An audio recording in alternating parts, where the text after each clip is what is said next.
right, let's continue talking about rock solid faith. If there was ever a time to where our faith needs to be solid, it would be right now, in the time that we're in. Because there's so much pressure happening around us through all the stuff that's just happening culturally with COVID and changes in our world, changes in our life. It feels like there's lots of pressure being put on us. Changes within the culture that's challenging us and pushing us to cave and to compromise the value that we have and the faith that we profess to have. And sometimes when that pressure comes, there ends up being a crack. I love that word rock solid. The word rock solid means unlikely to collapse. It means though there's pressure, that it's unlikely to collapse. And I can't say this for you, but I can say this for me. There's been times in this season where candidly, I've felt very fragile because of the pressure. And I want to address some of the cracks that are created because of the pressure that we find ourselves walking through, both in the changes that we're seeing and also with the crisis that we've been walking through. And let's talk about doubt again. And whenever we deal with doubt, we're not talking about removing doubt, but we're talking about moving through our doubt. And that makes all the difference in the world. And I want to pick up where we left off, and that is we got to learn to turn our questions into confessions. We have to learn to turn our questions into confessions. And that's how our doubt is converted. I love that the Bible is so raw. I love that the Bible doesn't hold up its heroes as if they're these perfect specimen of what it means to follow God wholeheartedly in perfection. In fact, it oftentimes reveals people that have great faith, but they also have great cracks in their foundation. And I believe it helps us to have confidence in the scripture that's talking about people, real people that are walking through real issues. And we see this over and over again played out in people's lives where questions, doubts, fears, unmet expectations are met by God's goodness. And one of the most vivid depictions of turning our questions into confessions are found in the Psalms. And one of my favorite Psalms that really highlights this is Psalm chapter 13. I want you to listen to David praying through his doubts and turning his questions into confession, ultimately learning to trust. Chapter 13, verse 1. See if you can identify with this feeling and hopefully these prayers. How long, Lord, will you forget me forever? How long will you hide your face from me? How long must I wrestle with my thoughts and day after day have sorrow in my heart? How long will my enemy triumph over me? Look on me and answer me, Lord my God. Give light to my eyes or I will sleep in death. And my enemies will say, I have overcome them. And my foes will rejoice when I fall. Now that sounds pretty depressing at that moment, and yet real to life. This is a psalm that the children of Israel would sing, but this doesn't sound like a song we oftentimes sing in church. Oftentimes songs that we sing in church are not the lamenting songs or the real songs, but in victory and in hope, and that's a good thing. But in order to get to victory and hope, we have to sometimes walk through the realities of life. And we get to verse 5, and here's what David said after saying all of that. Lord, why aren't you hearing me? Why aren't you responding to me? Why are you allowing people to hurt me, to harm me, to triumph over me? Listen to me and answer me. Verse 5 says, but I trust in your unfailing love. My heart rejoices in your salvation. Let me read that again. I trust in your unfailing love. My heart rejoices in your salvation. Verse 6, I will sing the Lord's praise, for he has been good to me. The last part of that verse and the first part of those verses don't seem to align in any way.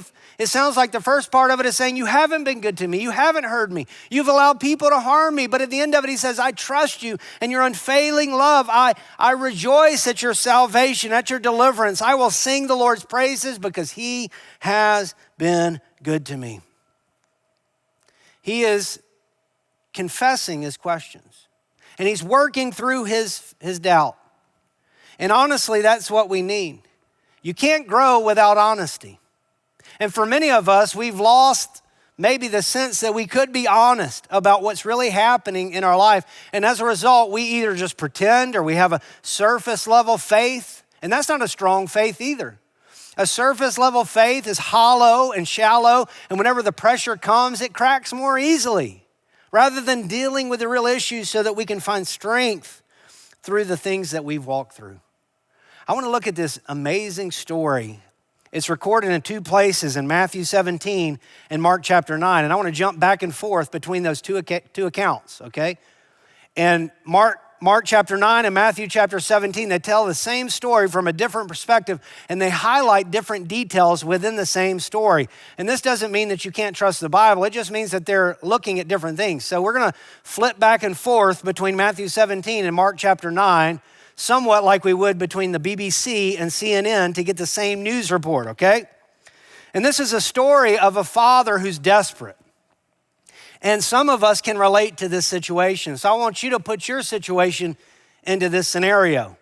This is a father who's desperate to find help for his son, who the Bible records as demon possessed, and he's looking for relief. And this isn't really a story about exorcism and possession. This is really a story about doubt being converted into real faith. So let's pick it up in Matthew 17. When they came to the crowd, a man approached Jesus and knelt before him. "Lord, have mercy on my son," he said. "He has seizures and is suffering greatly. He often falls into the fire and into the water. I brought him to your disciples, but they could not heal him." Try to put yourself in this father's shoes for a minute. For some of you, it won't require a lot of effort because maybe even now you're facing a situation that seems bleak and hopeless, and maybe you're desperate. But this father was walking through, as a dad myself with my own two boys, I think about what I would do in order to bring relief to my son who is sincerely suffering. And he's tried everything. So imagine the fear and the anxiety that this is something that continues to persist. And in fact, Mark chapter 9 says that he was robbed of his speech. So he couldn't even tell his dad what was going on or what was wrong with him. And in Mark chapter 9, verse 21, here's Jesus's response. Jesus asked the boy's father, "How long has he been like this?" "From childhood," he answered. "It has thrown him into the fire or the water to kill him, but if you can do anything, take pity on us and help us."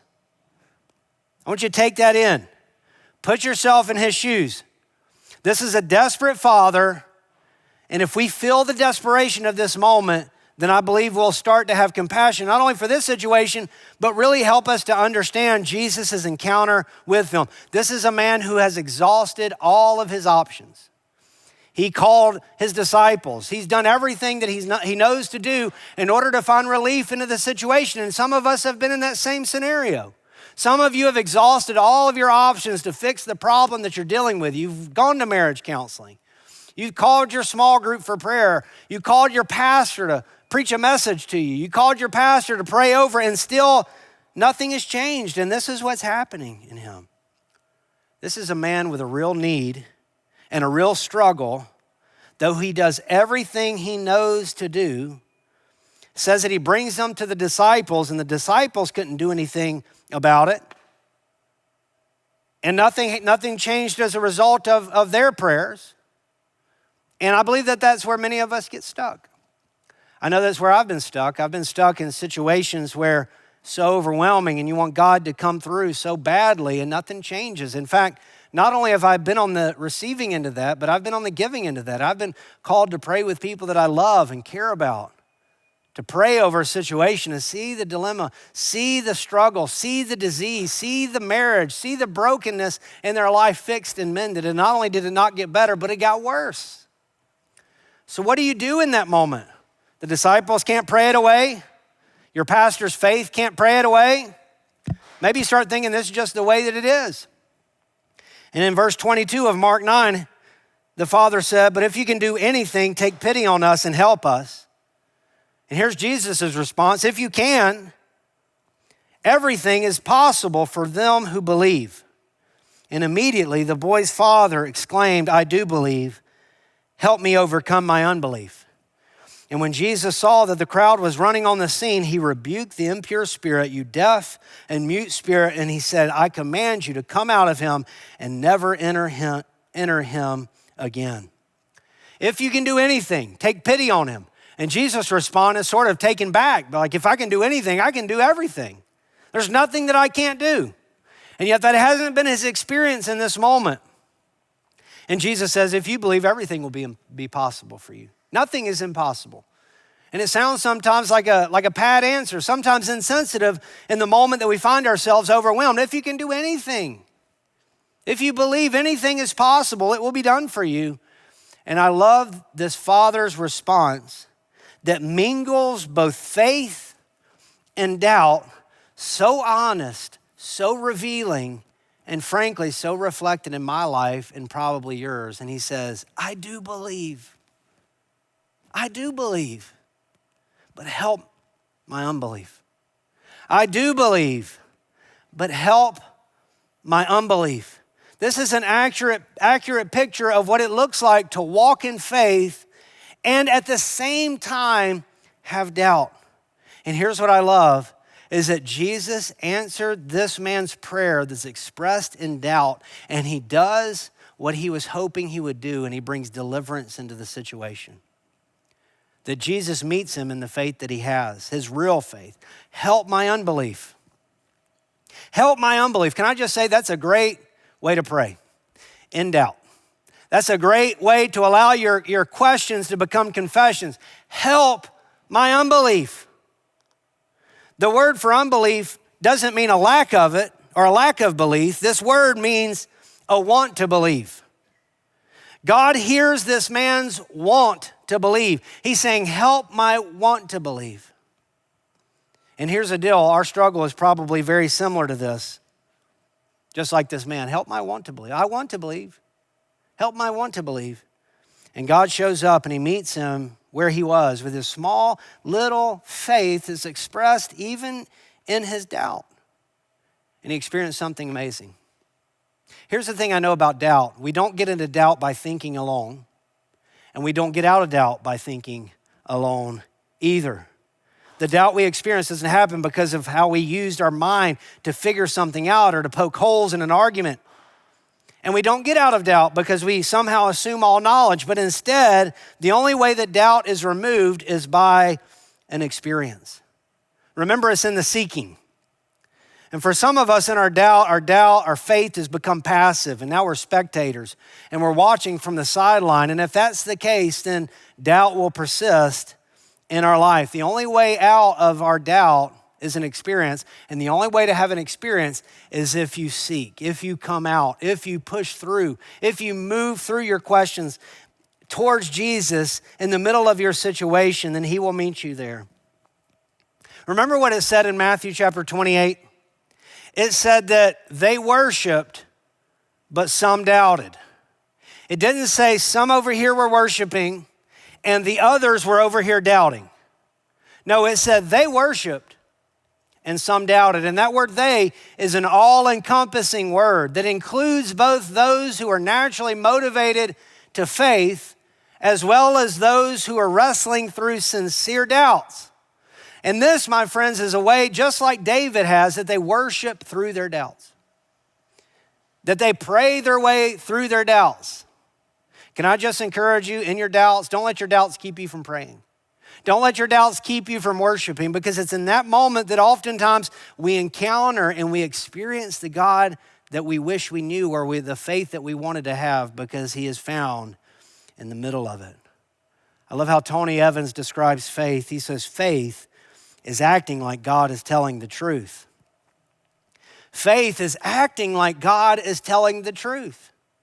Of course, James says faith without action is dead. That trust is really a better definition of what it means to have biblical faith. And frankly, faith, or just the intellectual belief in something, and to trust is the difference between a shaky, fragile faith and a rock solid faith.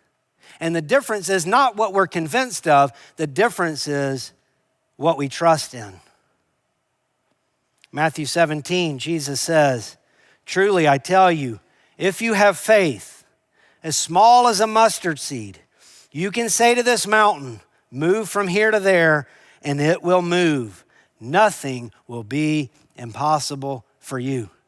He meets this dad that says, I believe, and help my want to believe. And he says, all you need is a mustard-sized faith in order to come against this great obstacle that you find yourself up against with your son. So question I have for you is, what is your mountain? What is your mountain? What is that thing that you've exhausted all of your energy to change, you've trusted and believed, you sought help for, you've tried to adjust, and nothing changes? Jesus says all it takes is a mustard-sized faith.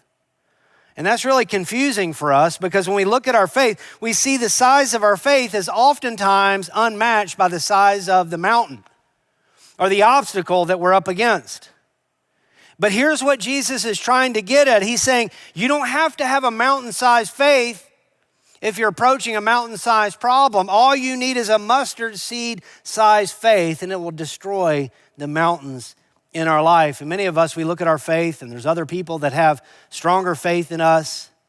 There's people that believe without hesitation and doubt whenever an obstacle comes up that sounds like and it seems like they're praying, believing, and confidence that God's going to do this. And for us, we look at our little faith and we think it's no match. But can I tell you something? That the strength of our faith is not in the size of it, but rather the strength of our faith is in the object of it. That we don't have faith in faith, we have faith in Jesus. And whatever size confidence we have in him, it's his power, it's his might, it's his strength, it's his size that's able to conquer the things in our life, the obstacles, the mountains in our way. It's not our confidence in him. It's whatever faith we have in his power and his ability can step into our situation and change everything about us. Can I show you a picture of what faith looks like? Here's a picture of a parachute and a man inspecting a parachute. And many of us, that's the picture of faith we have. Can I trust this parachute? Is it made right? Are the physics right? I know I've been told that you can trust this parachute, but I need to know how it all works. And so maybe you investigate, you explore, and maybe for some of us, our faith looks like that. We're examining things. Is this really going to hold up? And in the same way that you might want to study physics to determine how a parachute works. So we study the scriptures. We're looking at everything to try to figure it out. And that's in part what faith is, but that's not what biblical faith looks like. Biblical faith isn't knowing how a parachute works. Biblical faith is trusting that it will. And the only way to do that is to step out of the plane. Now, I don't know about you. I'm sure some of you watching, some of you listening have been skydiving and you loved it and you try to convince other people to skydive, like myself, who I will never skydive. And some of you are here and you were like, it doesn't matter what anyone says to me, I'm not going to skydive. It doesn't matter the chances and the risk associated with it, I'm just not going to do it. Can I tell you something? 3 million people skydive every year, and out of those 3 million people, only 21 people on average die. Okay, so the risk's really low. It's a 0.0007% chance of dying while skydiving, and my sense is, well, you're saying there's a chance, so forget it. No way that I can do it. That's not what faith is. Faith is not examining the parachute. Faith is stepping out and trusting. And one of my friends who's gone skydiving many times says it's easy to skydive. You just take the first step and you let gravity do the rest. And some of us, we're looking at a step of faith, maybe a place that we've trusted before and we were disappointed. Maybe for you, it's about embracing Jesus, but it feels so scary. Others of you, young people that are pressured by the culture and the society to cave and to compromise based on the changing values of our society. It feels so scary to hold on to something that everybody else is saying to let go of. That's exactly what's required. Faith is acting like God is telling the truth. It's trusting him. It's taking that step toward whatever it is that God's asking you to step towards. What does faith in a chair look like? Sitting in it. What does faith in a car look like? driving it. What does faith in a roof look like? Getting under it. What does faith in a tree look like? Climbing it. What does faith in ice cream look like? Eating it. That's what biblical faith is.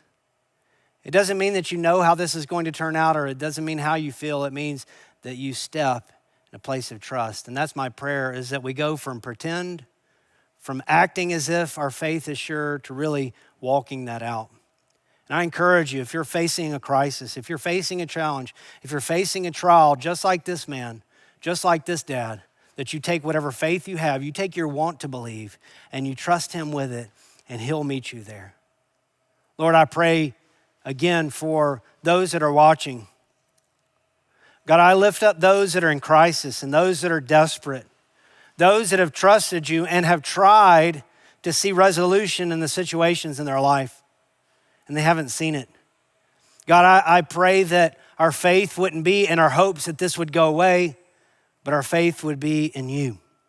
Our trust would be in you and your strength and in your plan. And in doing that, you make our faith solid and sure and strong.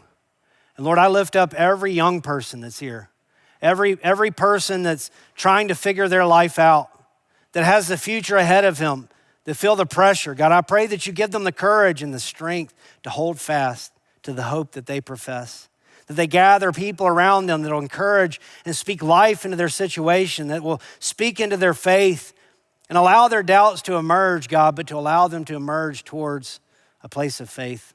God, I pray that you help us all to trust you enough to do what you say, even when what happens, even when what you say isn't always what it seems. In Jesus' name, amen.